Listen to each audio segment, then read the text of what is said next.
un membre du gouvernement affirme qu'il n'y aura pas une relecture de la très critiquée loi Bukpesi, celle-là même qui restreint considérablement les manifestations publiques au Togo.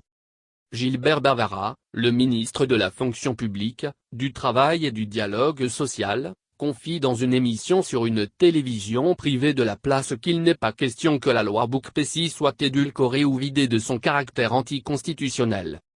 Votée début août 2019, cette loi, celle qui remplace celle baptisée Bojonak, interdit quasiment toute manifestation publique devant drainer de foule.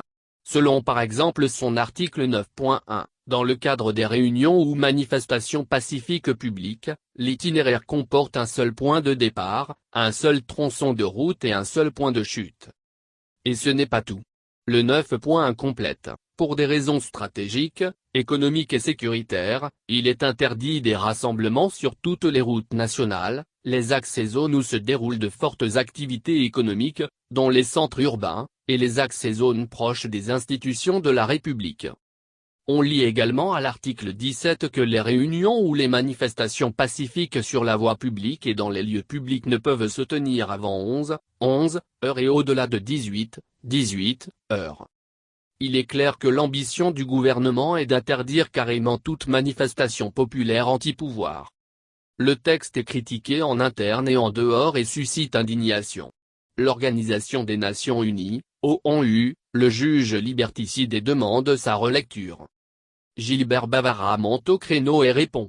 Il n'y aura pas de relecture de cette loi, expliquant que quand les Nations Unies donnent des avis soudés, nous pouvons y souscrire et agir en conformité de cela.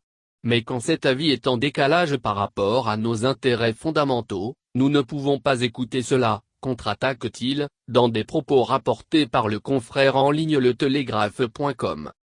Et de poursuivre: nous sommes mieux placés en tant que gouvernement et en tant que Togolais pour savoir ce qui est dans l'intérêt de la sécurité, de la paix et de la stabilité au Togo.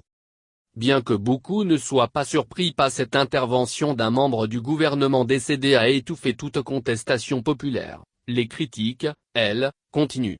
Retirer à un peuple la liberté de manifester pacifiquement pour exprimer ses désaccords avec ses dirigeants, c'est créer des frustrations. C'est aussi et surtout priver ce peuple du droit de dire non quand il n'est pas d'accord.